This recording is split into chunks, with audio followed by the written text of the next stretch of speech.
Les bendiga. Vamos a Mateo capítulo 3, hermanos.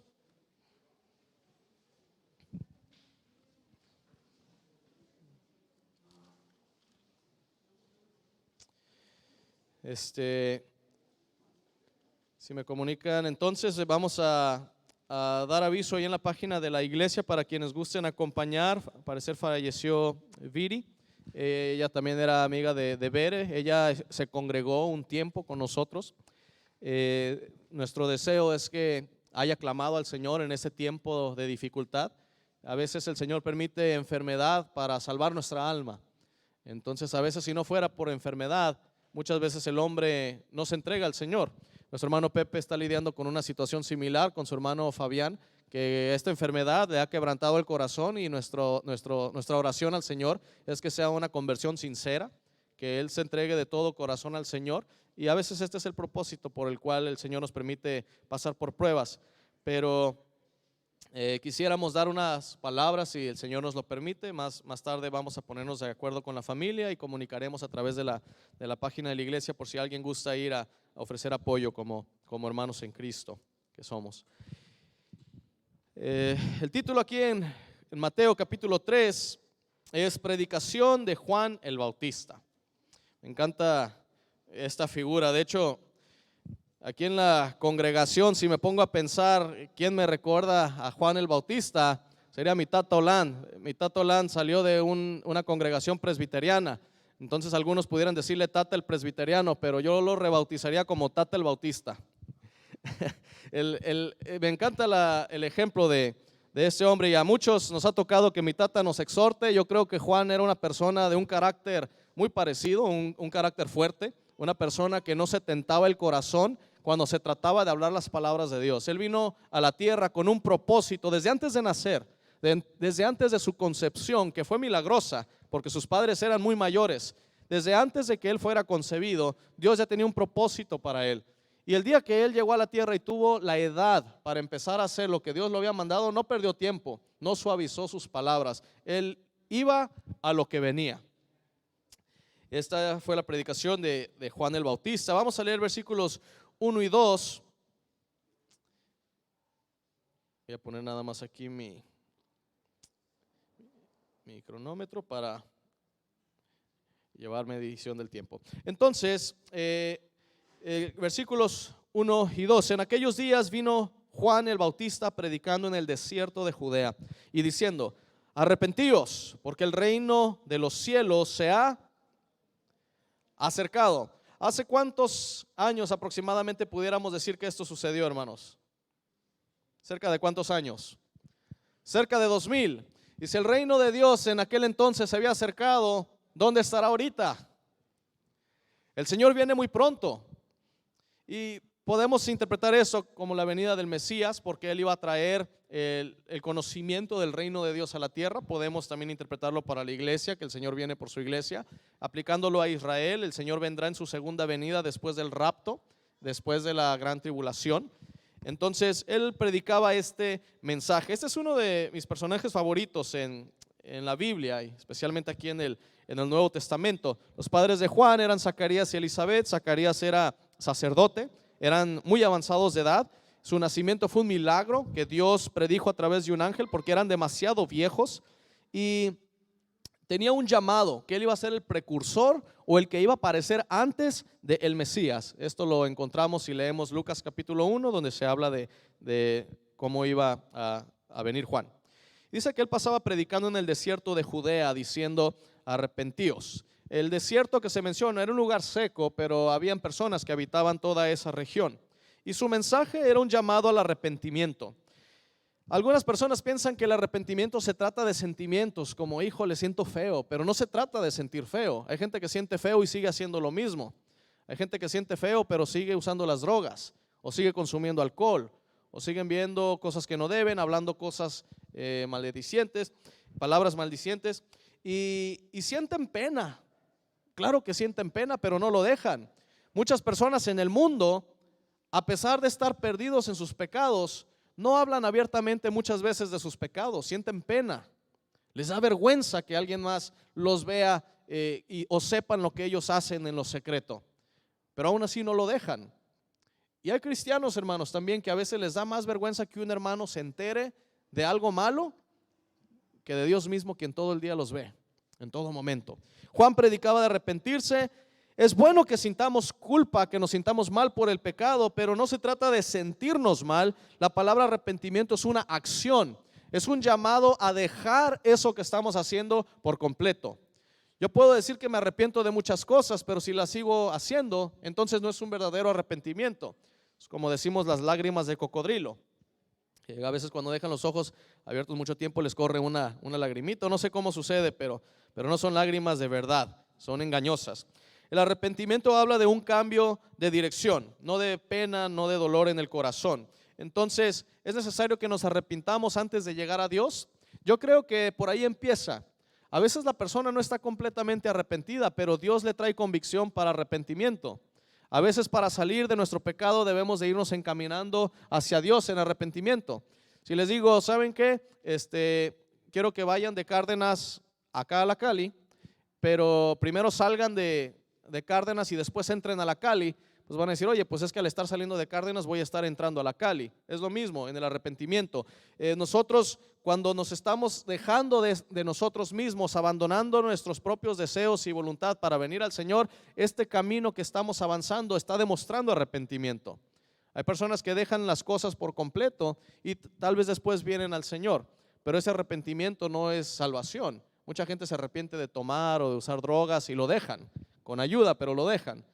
Pero lo que Juan está predicando es, cambia de dirección, deja todo lo malo en tu vida y tienes que entregarte al Señor, porque el reino de los cielos se ha acercado. No podemos venir al reino de los cielos a menos que dejemos nuestra propia vida de pecado y egoísmo. El llamado arrepentimiento es importante. Es la primera palabra en el Evangelio. Cuando Juan el Bautista estaba predicando aquí en Mateo 3, versículos 1 y 2, ¿qué es lo que él predicaba? Arrepentíos. Fue la primera palabra que él predicaba. Lo mismo si vemos el Evangelio de Jesús. Vamos a leer Mateo 4, 17, por favor. Voy a pedir que mi hermano José Luis Torres nos lo lea, Mateo 4, 17.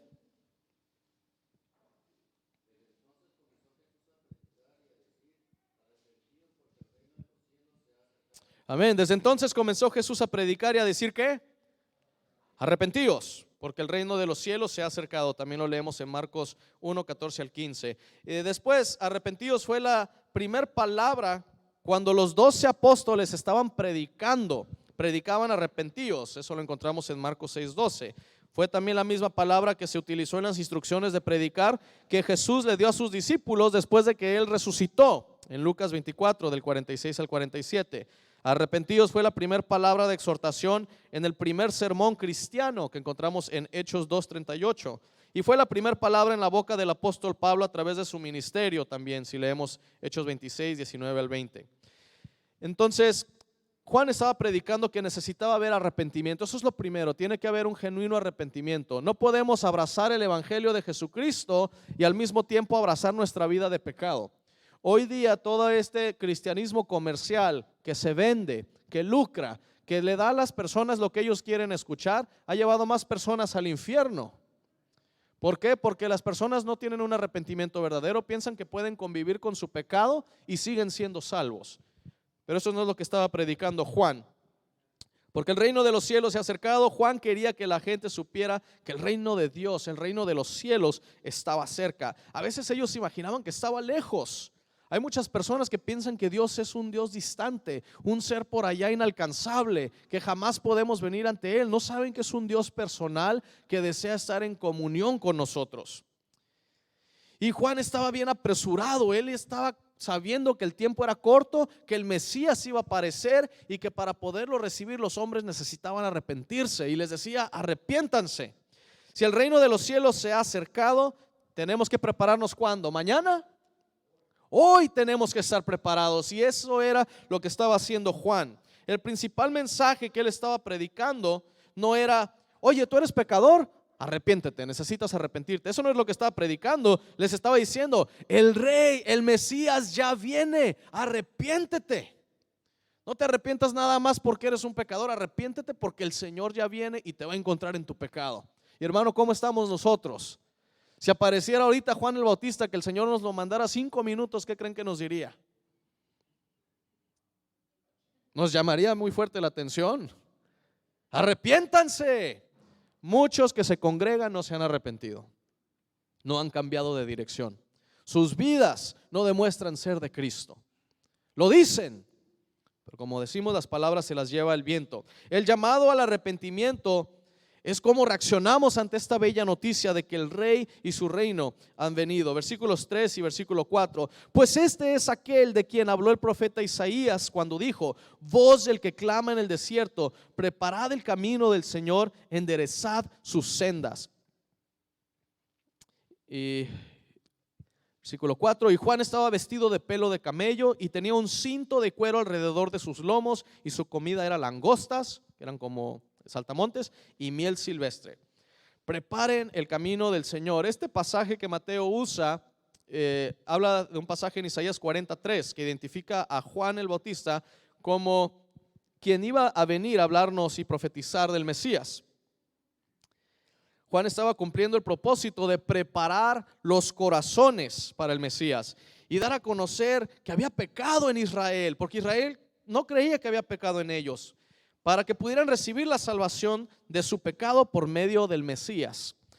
Es necesario que una persona primero reconozca que está perdida para poder ser salva. ¿El Señor puede salvar a un justo?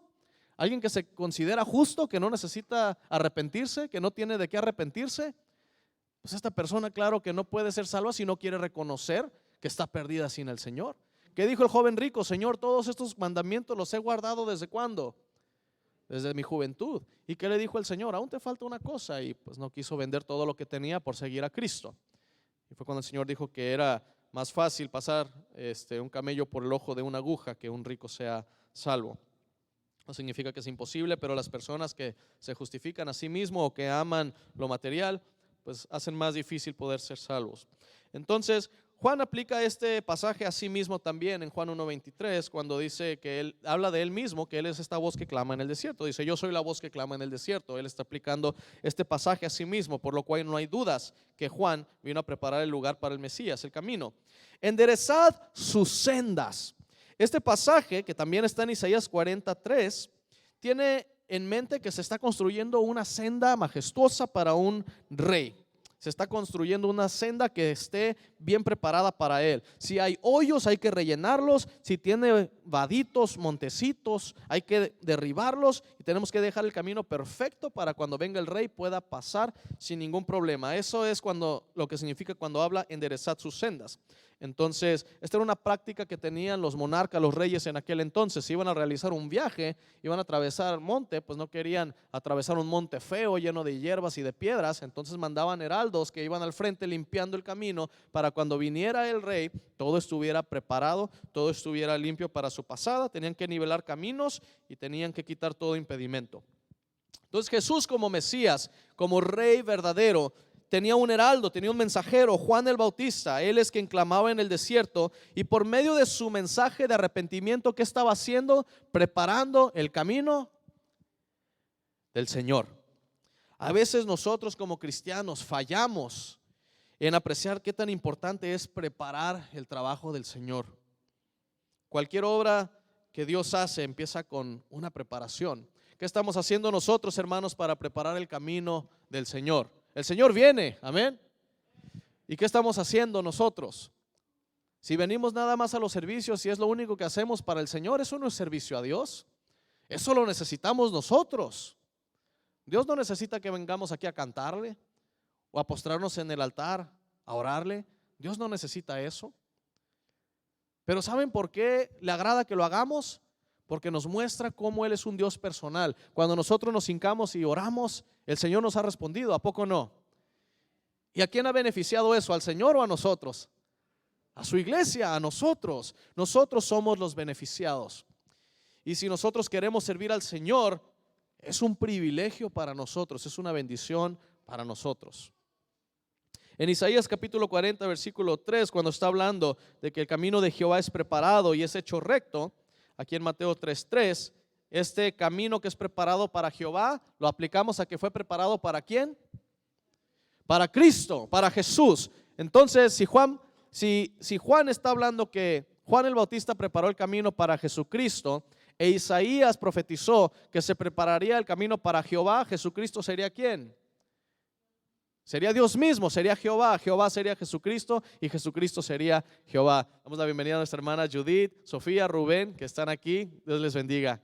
Nos da mucho gusto que están de vuelta, de regreso con nosotros. Entonces, esta identificación de Jesús con Jehová es muy común en el Nuevo Testamento. Lo vemos también en algunos pasajes en el Antiguo. Entonces, sabemos que Jesús es Dios mismo. ¿Cómo estaba vestido Juan? Vestido de pelo de camello y tenía un cinto de cuero. A través de su personalidad y ministerio nos damos cuenta que Juan era muy similar a un profeta del Antiguo Testamento. ¿Qué profeta era este? Elías. De hecho, cuando le preguntaron a Jesús de cuándo habría de venir Elías, les dijo que vino en la forma ¿de quién? De Juan el Bautista. Entonces eran profetas muy audaces los dos y no tenían temor de llamar a Israel al arrepentimiento. Esto era lo que hizo Elías y esto es lo que estaba haciendo Juan. Tanto Elías como Juan tenían ministerios muy duros. Tenían dietas también especiales, muy austeras, pudiéramos decir. Confirmaban su mensaje. Ellos condenaban la idolatría. Ellos condenaban la suavidad también en la que vivía Israel al no ser firmes en querer servir al Señor. Hoy en día, si Juan estuviera aquí, yo creo que la mayoría de las nuevas congregaciones o como está el cristianismo moderno le cerrarían las puertas. Yo creo que le dirían a Juan, Juan, te recibimos, pero tienes que vestirte diferente. Así como estás vestido no te damos entrada. Tienes que ponerte, y si vas a usar piel de camello que sea, no es más, piel de camello no porque es maltrato animal. Usa pantalones ajustados, camisas que te queden grandes como skater. No queremos que empieces en un desierto, empieza en la ciudad. No te vistas chistoso, no te veas chistoso tu apariencia, no prediques un mensaje tampoco tan directo porque puedes herir los sentimientos de las personas. Usa esas encuestas de mercadotecnia, usa grupos de enfoque para que veas en qué podemos ayudarte a mejorar tu mensaje y tu presentación. Eso sería lo que se le pediría a Juan el Bautista hacer hoy. ¿Les suena familiar? ¿Conocemos gente que así es como predican el mensaje? Yo creo que en todas las mega iglesias, todo lo que vemos en la tele, eso es lo que se hace. Se amolda el predicador a la cultura y no se predica el mensaje. ¿Por qué? Por miedo a ofender. Inclusive por miedo y por cuidarse uno propio, por protección propia. Allá tenemos un pastor, un hermano en Corea del Sur encarcelado por predicar la verdad. ¿Cuántos estamos orando por él? Gracias a Dios, una persona, espero que sean más. Y tenemos cristianos que están viviendo en temor, escondidos, encuevados. Yo sé que va a ofender, pero si va a ofender, que ofenda. Hay personas que están tratando de guardar su vida. ¿Para qué? ¿Para qué quiero vivir más años si no van a ser para servir al Señor? Si el Señor me recoge sirviéndole, si me contagié de COVID predicando su palabra a un grupo que no había estado recibiendo la palabra de Dios, si el Señor me recoge, yo me voy feliz.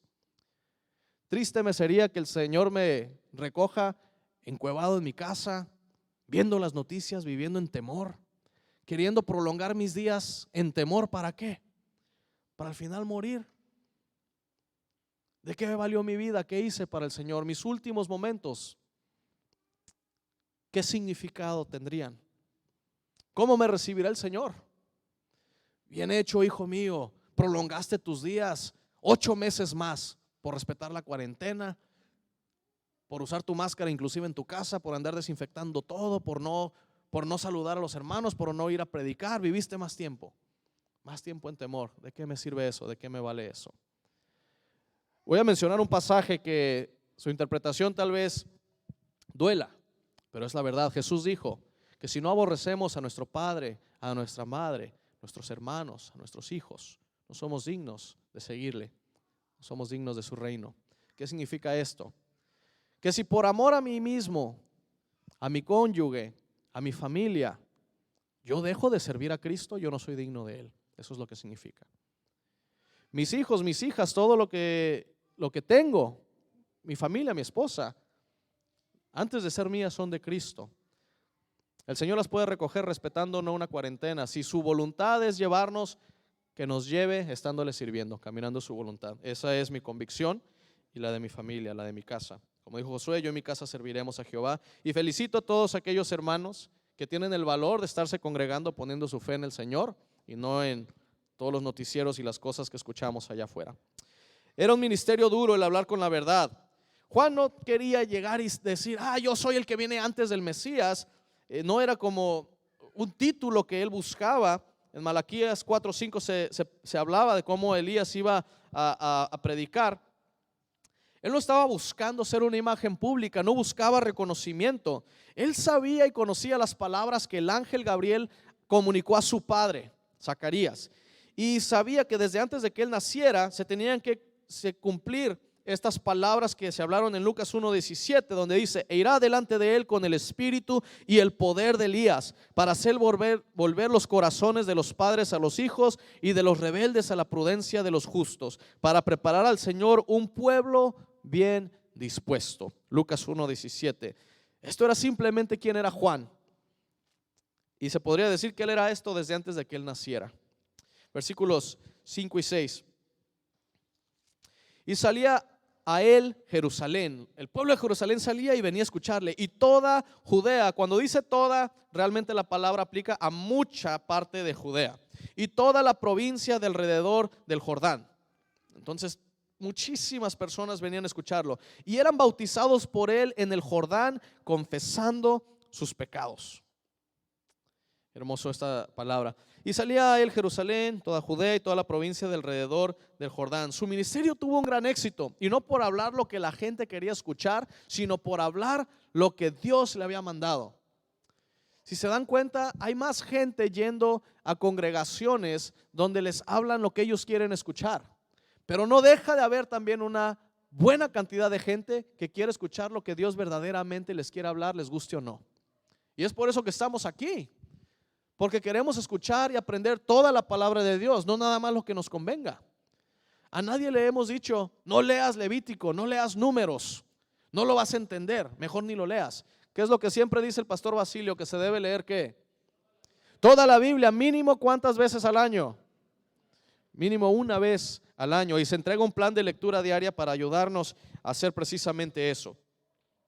Había mucha gente que estaba reconociendo su pecado, que tenía necesidad de prepararse para el Mesías, y no nada más decían: ay, me siento feo, necesito prepararme para la venida del Mesías. No nada más lo decían, hicieron algo al respecto. ¿Qué es lo que hicieron? Estaban dispuestos a arrepentirse, a confesar sus pecados y a ser bautizados.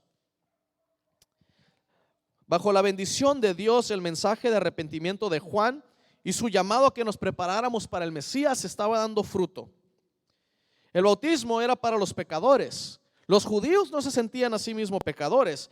Ellos nunca se vieron como si fueran pecadores apartados de Dios. Pecadores apartados de Dios, los gentiles. Todos los que no son hijos de Abraham, ellos sí son pecadores, ellos sí son gentiles. Ellos sí son alejados de Dios, todos los gentiles. Ellos que se arrepientan, ellos que vengan al Señor. Pero ¿saben qué? Una parte de Israel empezó a reconocer su pecado.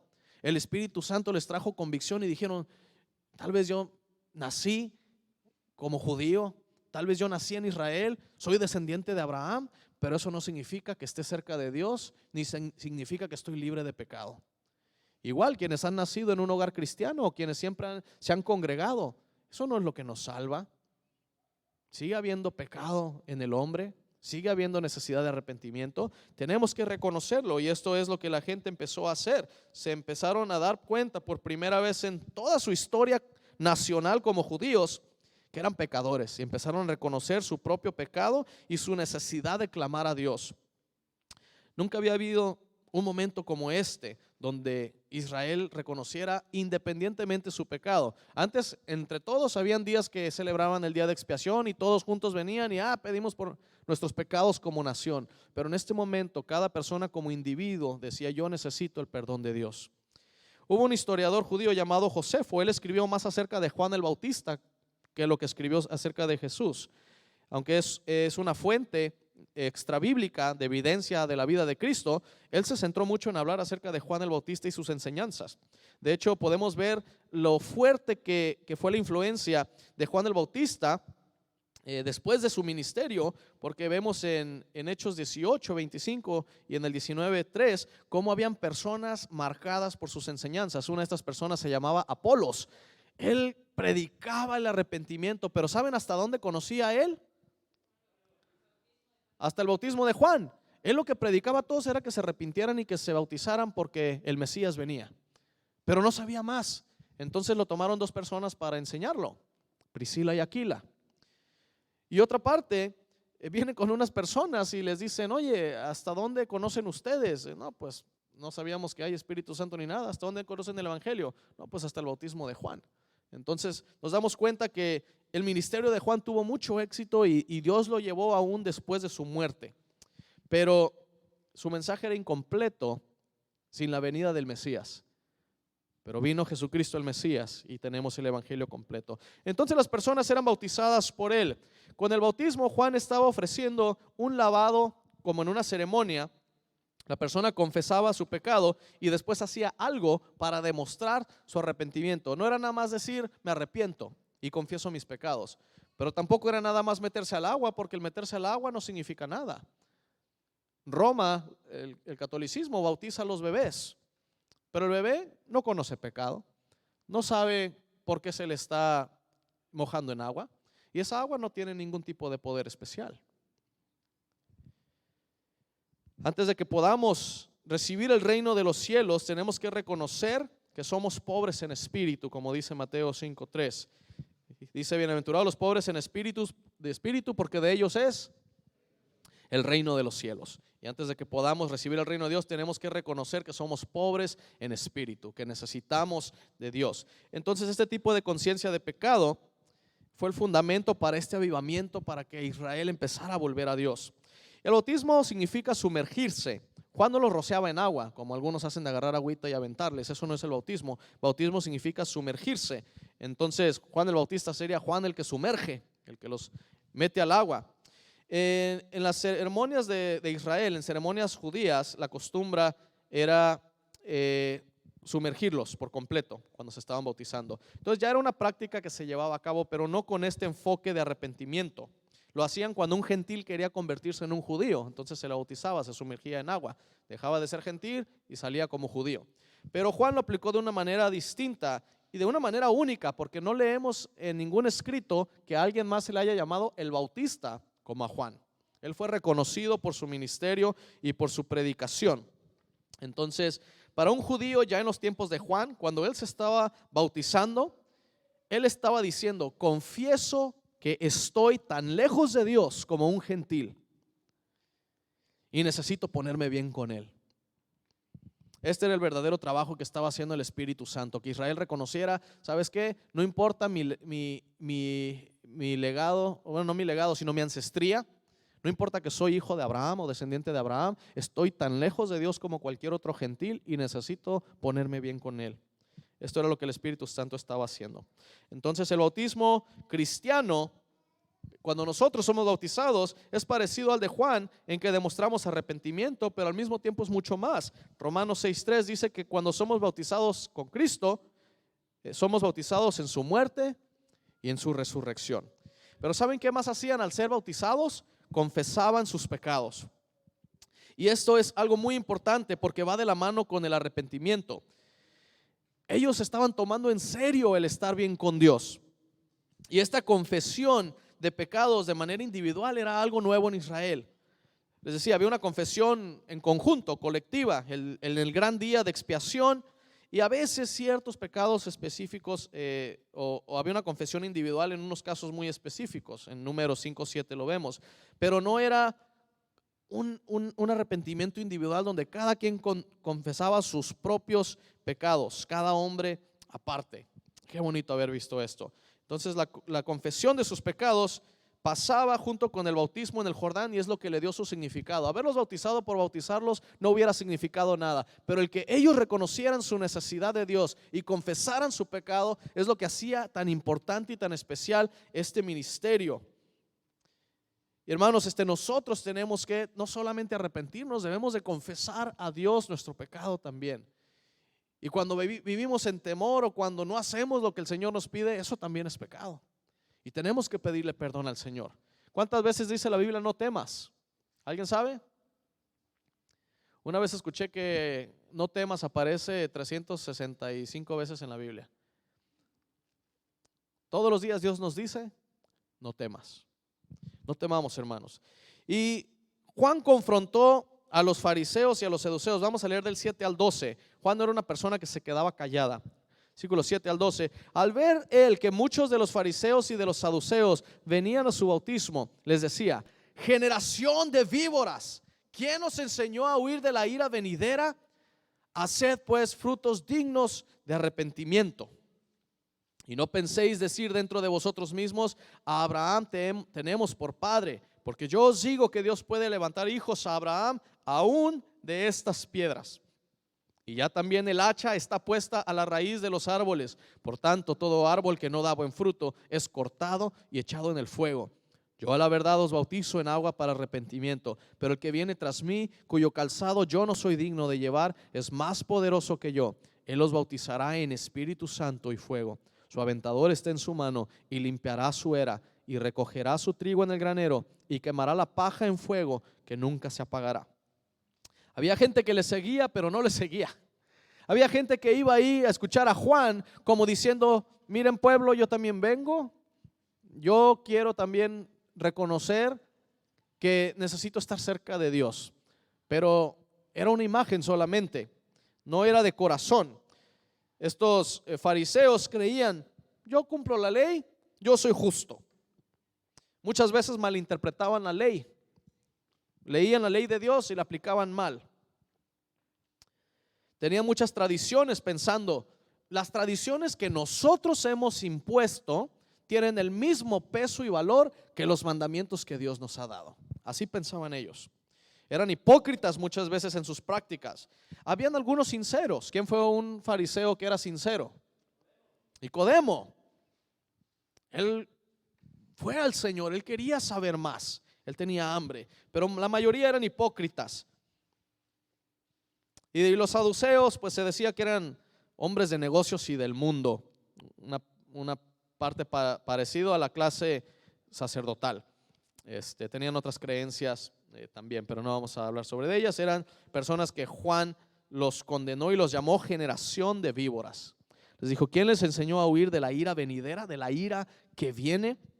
Los acusó de querer parecer como que estaban esperando al Mesías, pero realmente no estaban arrepentidos, ni se estaban arrepintiendo, ni estaban preparando sus corazones. Entonces Juan les dijo: ¿dónde están sus frutos? Hagan frutos dignos de arrepentimiento. Demuestren que están arrepentidos a través de sus obras, de sus frutos, de sus acciones, no de sus palabras. Muchos fariseos y saduceos, cuando llegaban ahí a escuchar, pues solamente puedo imaginar el coraje que le traían a Juan. Si a Jesús le tuvieron coraje también, pues Juan no era menos que su Señor. Y al ellos hacer acto de presencia, tal vez querían demostrar: yo estoy listo para cuando aparezca el Mesías, pero no se habían arrepentido realmente. Juan les recordó que el verdadero arrepentimiento se demuestra en vida, y tiene que ser una cuestión de vivir el arrepentimiento, no solamente de hablar el arrepentimiento. Hay personas que hablan muy bonito. He escuchado borrachos hablar más de la Biblia que muchas personas que conozco que dicen ser cristianos. Pero ¿cuál es el problema? Lo hablan, pero no lo viven. Oidores y no hacedores, así es, la Biblia nos llama a ser hacedores. Juan decía: vienen aquí, vienen ante la multitud, dan una imagen de arrepentimiento, pero eso no es suficiente.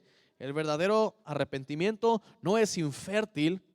El verdadero arrepentimiento da frutos. ¿Produce frutos de qué? De santidad, frutos que responden al verdadero arrepentimiento.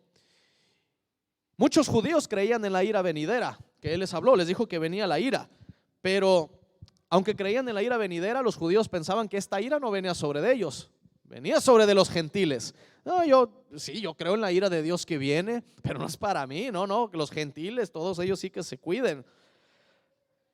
Ellos pensaban que la ira de Dios, su sentencia vendría sobre los pueblos paganos. Ellos decían: no, pues los impíos son los paganos, los impíos son los gentiles, no Israel. Pero Juan le dijo al pueblo de Israel que se arrepintieran y que ¿quién los enseñó a huir de la ira que viene. No pueden escapar la ira de Dios que viene. Esta ira es justa. La ira de Dios es justa, es bien merecida. La tierra la merece. Y esta ira se ignora porque todavía no ha venido, pero vendrá. Y Juan se los estaba diciendo, la ira de Dios viene. Iglesia, la ira de Dios viene también. Sobre todos aquellos que no han lavado sus vestidos. La Biblia habla de 10 vírgenes, 5 preparadas y 5 no. ¿De qué lado estamos? ¿En cuál mitad? ¿Estamos preparados cuando el Señor venga por nosotros o vamos a vivir su ira? La ira de Dios tal vez está tomando su tiempo, todavía no ha llegado, pero será terrible porque es la ira de Dios, no se puede comparar a la ira del hombre. Y la única manera de sobrevivirla es que huyamos exitosamente. ¿Cómo podemos como iglesia huir de la ira que viene? En el arrebatamiento. Lamentablemente Israel, si no se arrepiente, se van a perder, creo, 2/3 partes del pueblo de Israel. Van a ser masacrados. Solamente una tercera parte quedará como remanente. Entonces Juan les dijo, huyan. Huyan, es una acción inmediata, es rápida y es sin desvíos. Tienes que alejarte de la ira que viene. ¿Cómo lo vas a hacer? A través del arrepentimiento. Y luego les dijo, y para aquellos que dicen, nosotros somos hijos de Abraham, él ya los conocía bien, Abraham tenemos por padre. Pues les dijo, no confíen en su patrimonio como judíos. Tienen que arrepentirse realmente, no confíen en los méritos de Abraham. Como dicen, Dios no tiene nietos, Dios solamente tiene hijos. Yo no puedo salvar a mis hijos, ni mi padre me puede salvar a mí, ni mi mamá. Cada quien tiene que venir al Señor, y era lo que Juan les estaba hablando aquí. En aquellos días enseñaban que los méritos de Abraham eran suficientes para que todos los judíos fueran salvos, y que una persona judía no podía ir al Seol, al infierno, al lugar de los muertos. Pero Juan les señaló a los fariseos, a los escribas, a los saduceos, realmente de qué familia eran. Les dijo, ustedes son una generación de víboras, son hijos del diablo, fue lo que les dijo. Son una familia asociada con serpientes. La serpiente sabemos que representa a Satanás. Y luego les da una palabra de juicio. Ya también el hacha está puesta a la raíz de los árboles. ¿Dónde está hermano Pepe? Hermano Pepe, ¿un hacha se utiliza para cortar las ramas o lo utilizaría para tumbar un árbol? El tallo más grueso y las raíces. Entonces no está hablando de podar, está hablando que se va a tumbar. Cuando habla de que el hacha está puesta a la raíz de los árboles, está diciéndoles, ok, el Señor está como leñador, tiene el hacha y está listo para cortar desde la raíz el árbol que no les sirva. Y Jesús habló esto también a la iglesia. Dijo, yo soy la vid verdadera y mi Padre es el labrador. Todo pámpano que en mí no lleva fruto, ¿qué va a hacer el Padre? Lo quitará. ¿Cuántos quieren ser quitados por el Señor? Nadie. ¿Cuántos quieren permanecer en Cristo? Amén. Pues tenemos que demostrarlo a través de nuestras obras, hermanos, haciendo frutos dignos de arrepentimiento. Entonces, estas palabras Juan estaba hablando a Israel y les dijo, no vengo a hacer un trabajo de poda, ni de limpieza, ni a recortar. Esta hacha afilada va a tumbar todo árbol inútil. Y en estos tiempos, hermanos, ahorita es donde debemos de estar sirviendo al Señor. Ahorita es donde como pámpanos debemos de estar llevando frutos. ¿Qué frutos podemos llevar escondidos, con temor de salir, de tener interacción con alguien? Me gustaría decir que las personas que tal vez están viviendo en temor, están encontrando otras maneras de servir al Señor. Pero a veces comparten más memes que pasajes de la Biblia. Bien dijo mi papá, cuando las personas están de ociosos llega el pecado. El Señor está listo con su hacha, hermanos. Procuren que no seamos árboles inútiles, árboles que no están dando fruto, porque Él va a venir y va a cortar. Tengamos cuidado de que no seamos cortados nosotros. Juan dice, yo a la verdad os bautizo en agua para arrepentimiento. Su bautismo era de arrepentimiento. Nosotros, según Romanos 6:3, vamos a leer Romanos 6:3. Romanos 6:3, se incluye la representación de arrepentimiento y de lavado, como en el bautismo de Juan, pero nuestro bautismo en Cristo nos identifica con su muerte, con su entierro y con su resurrección. Vamos a leer Romanos 6 del 3 al 4. ¿Alguien lo tiene por ahí? Que lo lea fuerte, por favor. 3 y 4.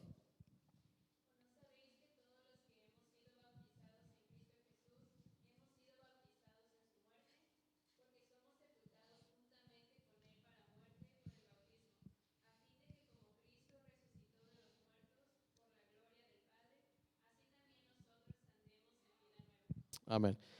Romanos 6, 3 al 4. Si alguien tiene dudas de qué significa nuestro bautismo, lean este pasaje. Después dice Juan, cuyo calzado yo no soy digno de llevar.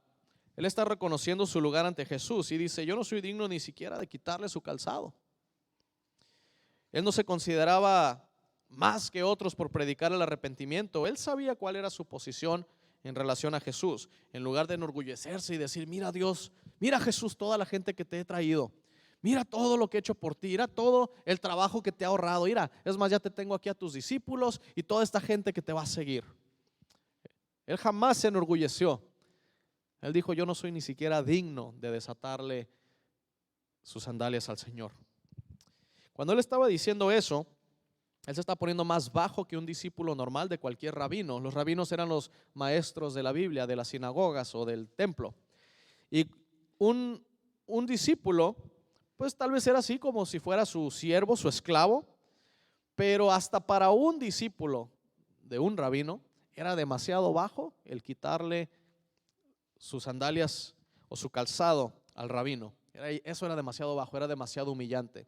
Pero Juan dijo, yo ni siquiera soy digno de hacer eso. Se puso más bajo todavía para que veamos la humildad con la que predicaba Juan. Y les dice, Él los bautizará en Espíritu Santo y fuego, su aventador está en su mano y limpiará su era y recogerá su trigo en el granero. Y les dijo, prepárense para la venida del Señor, porque viene con juicio. Cuando les dice que los visitará bautizará con el Espíritu Santo, está hablando de Jesús. Esta promesa fue dada a través de un nuevo pacto en Ezequiel capítulo 37. Y Él les dijo, ese tiempo ya viene. Estén preparados porque viene aquel quien los va a bautizar con el Espíritu Santo, como fue prometido en el nuevo pacto a través del profeta Ezequiel. Y luego menciona el fuego. ¿Fuego por qué? Porque el fuego es juicio. El juicio del Señor viene consigo. Ahorita vamos a crecer nosotros juntos con los malos. Estamos en los tiempos donde crecen el trigo y la cizaña juntos. Y cuando venga el juicio de Dios, su juicio va a quemar todo lo que es paja. La paja no tiene valor, la paja no sirve realmente para nada. Y estos líderes orgullosos y que no tenían arrepentimiento eran paja, eran inútiles delante de Dios. La purificación a través del fuego fue profetizada en el Antiguo Testamento en muchos pasajes. Juan dice, vendrá una purificación real. ¿Cuándo será Israel purificado? En la gran tribulación. Quienes sobrevivan la gran tribulación serán un pueblo purificado completamente para Dios. Y Juan les estaba hablando que ese tiempo ya venía. Hermanos, es triste, pero necesitamos más cristianos como Juan el Bautista hoy en día. Más gente con el valor de predicar, sin temer las consecuencias, sin tener temor. No necesito yo seguidores. Me doy cuenta que muchas personas que en redes sociales son muy populares tienen mucho cuidado de no ofender a nadie. Los que no ofenden tienen millones de seguidores. Los que hablan la verdad y la verdad es ofensiva tienen algunos cientos de miles. No tienen los millones que tienen los otros. Pero aún ahí me doy cuenta que hay gente que tiene hambre de escuchar la verdad. Hermanos, necesitamos ser más valientes, necesitamos ser como fue Juan el Bautista, que el Espíritu Santo le dio el valor de preparar el camino para el Mesías, y nosotros tenemos que seguir predicando este mismo mensaje. Que el Señor nos dé palabras severas, que hablemos con el hacha, que hablemos del fuego, aunque las personas nos tengan coraje por hacerlo. Es preferible estar en paz con Dios antes que estar en paz con los hombres. Y bueno, terminamos hablando del 13 y el 14. Jesús va a venir a Juan, dice, entonces Jesús vino de Galilea a Juan el Jordán para ser bautizado por él. Mas Juan se lo oponía diciendo, yo necesito ser bautizado por ti y tú vienes a mí. Entonces cuando Jesús aparece, después de muchos años que no supimos de él en la Biblia, lo último que supimos fue cuando se perdió en el templo y él enseñaba a los maestros de la ley, estaban impresionados con su conocimiento. Pues ya después de tantos años que tal vez no supimos de él, por fin aparece para ser bautizado. Estas primeras obras en su ministerio en público tienen un gran significado para entender el resto de su ministerio. Jesús vino, para empezar, nadie lo mandó. No lo mandó María, no lo mandó su familia, ni siquiera lo mandó llamar Juan y diciéndole, Jesús, ya es tiempo de bautizarte. No, él vino por su propia voluntad. Nadie lo obligó a bautizarse, él tomó la decisión de venir y ser bautizado por Juan. Y cuando Juan lo mira, ¿qué dijo? Voy a bautizar al Mesías. ¿Sintió orgullo en su corazón? ¿Cuál fue la actitud de Juan? Dijo, yo necesito ser bautizado por ti y tú vienes a mí. Comparemos esto contra aquellos que obligan a Dios. Yo declaro, y Señor, tú haces esto, y Señor, tú haces el otro. Hubo una profecía falsa de una artista que se llama Christine de Clairo. Estaba enfermo ya de muerte por un cáncer muy avanzado. Otro artista que compuso el canto de Recibe toda la gloria, Julio Melgar, gracias. Y Christine de Clairo le estaba orando y profetizando sanidad, y dentro de su profecía le dijo a Dios, y no recibiremos un no como respuesta. Imagínense quererle decir eso a Dios, y todos sabemos qué pasó al final. El Señor recogió a Julio, hermano Julio. No culpo a Julio por esta profecía, pero no debía de asociarse con ese tipo de gente. ¿Qué hizo Juan? ¿Tuvo orgullo en decir yo bautizaré al Hijo de Dios? No, él reconoció que era indigno y dijo, yo necesito ser bautizado por ti. Hermanos, nosotros no le decimos a Dios qué hacer, por el contrario, es nuestro privilegio que Dios se digne a usar a alguien como nosotros. Pablo mismo dijo, yo soy el primero de los pecadores, pero el Señor lo alcanzó. Entonces, Juan reconoció que esta situación estaba al revés. Jesús no tenía nada de qué arrepentirse. Lo más apropiado era que él bautizara a Juan. Yo creo que Juan hubiera sentido que esa era la cereza en el pastel, que Jesús lo hubiera bautizado a él. Pero cuando Juan le dice, yo necesito ser bautizado por ti, le dijo Dios, Jesús, necesito tu bautismo en ese Espíritu Santo y fuego que tú vas a traer. Tú no necesitas mi bautismo en esta agua, tú no tienes de qué arrepentirte. Pero Jesús le dijo, deja ahora porque así conviene que cumplamos toda justicia. Y después de esto le dejó. Jesús sabía que a Juan le parecía extraño, pero era necesario. ¿Por qué? No por el acto de bautizarse, ya por eso era justo el Señor Jesús, no se refería a eso, sino parte del propósito por el cual Jesús vino fue identificarse con el hombre común, con el pecador. ¿Con quiénes comía Jesús? Con publicanos, con pecadores, con cobradores de impuestos. Él vino a relacionarse con el hombre caído, con el hombre pecador, y su misión finalmente se iba a cumplir en la cruz. Pero cuando lo vieron bautizarse, cualquier persona que lo miró se podría identificar en ese momento con Jesús. Dijeron, mira, él está reconociendo, él está confesando, él reconoce que es pecador. Tal vez eso pensaban y decían, pues él es pecador como yo. Este fue el acto más especial del Señor en relacionarse con el hombre pecador, siendo sin pecado, pero él también reconociendo cómo se iba a relacionar e identificar con el hombre pecador. Entonces puede causar algún malentendido para algunas personas que Jesús se haya bautizado pensando que tenía pecado, pero Jesús no tenía pecado, al contrario, él buscaba relacionarse con el hombre pecador. Se asoció con publicanos, con pecadores, y la gente no lo entendía. Yo creo que eso es lo que nos quería demostrar el Señor. Después de esto le dejó. Jesús deja a Juan y se va a empezar su ministerio, a ser tentado en el desierto. Su propósito era completamente identificarse con el hombre pecador. Entonces, esto hizo desde su nacimiento, durante su crianza y su muerte. En su nacimiento, ¿quiénes fueron los primeros que le vieron? Los pastores, la persona más humilde, los que eran considerados los peores, el trabajo que nadie quería. Ellos fueron los primeros en recibir al Mesías. Jesús no cometió ningún pecado, no tenía pecados que confesar cuando él se bautizó, pero asumió el pecado de los hombres como si fueran suyos, los cargó sobre de él mismo. La Biblia dice que fue contado con los transgresores y llevó los pecados de muchos. Entonces, esto fue como una vida nueva también para Jesús. Ya no importaba la familia terrenal que él había tenido. Él tuvo su principio terrenal para cumplir las profecías, pero ese no era el principio de su existencia. Él existe desde la eternidad, pero tuvo un inicio aquí en la tierra como ser humano. Y al bautizarse, él ya iba a dar la espalda a ese legado terrenal que él tenía para dedicarse a servir a su Padre, para servir la voluntad de Dios. En ese momento él ya no iba a ser el hijo de un carpintero. Él en ese momento iba a ser el Mesías, el Hijo del Hombre. Iba a empezar su servicio al Señor.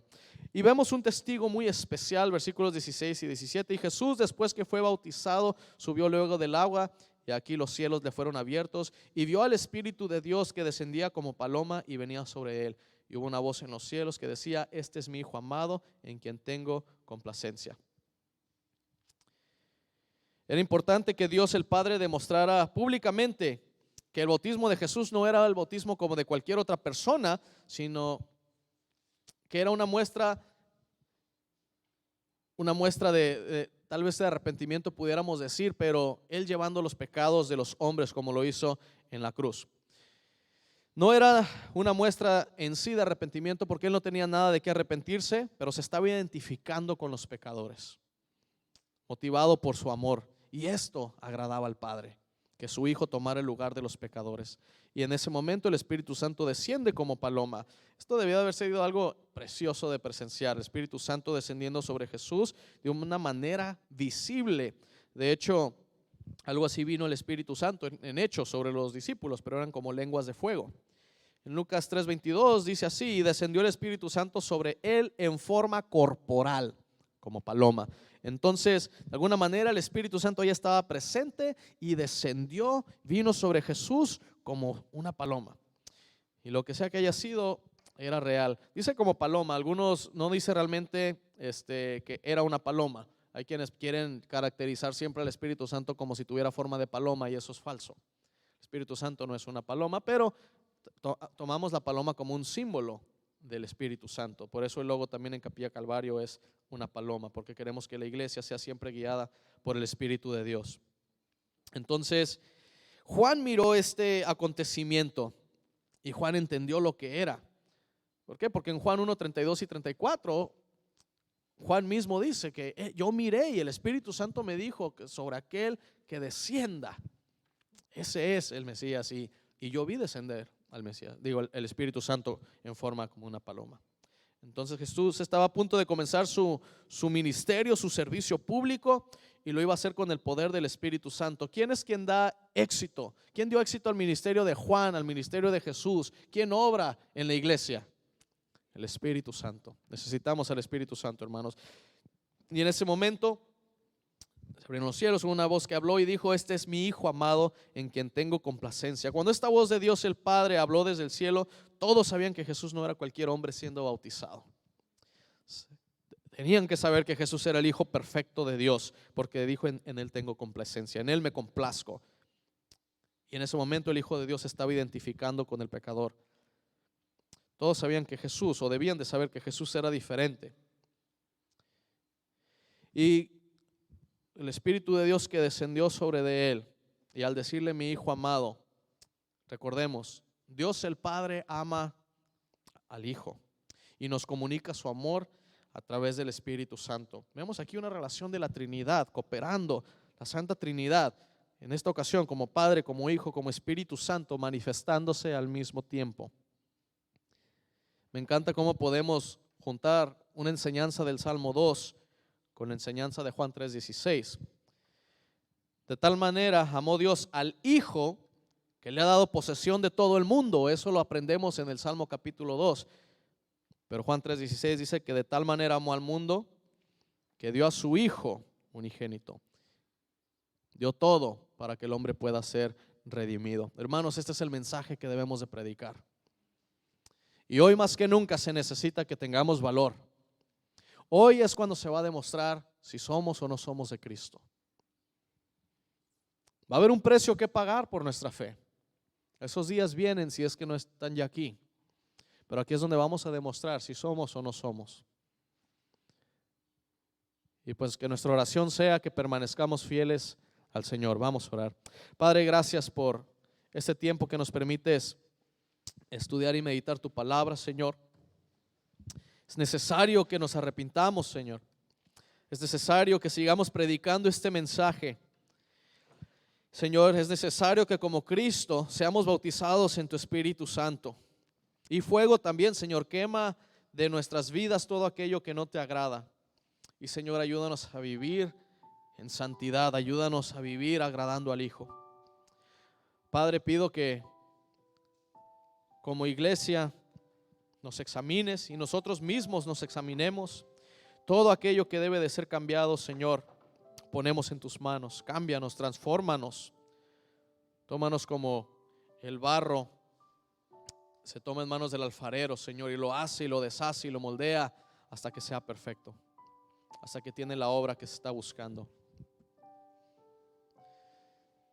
Señor, nuestro anhelo es ser fieles a ti, ser usados por ti. Este mensaje que hemos recibido, Padre, yo el primero pido que me ayudes a aplicarlo, y como iglesia ayúdanos, Señor, a no suavizar el evangelio, a no suavizar el juicio que viene, a predicar todo el mensaje de Dios. Llénanos de tu Espíritu Santo, Señor.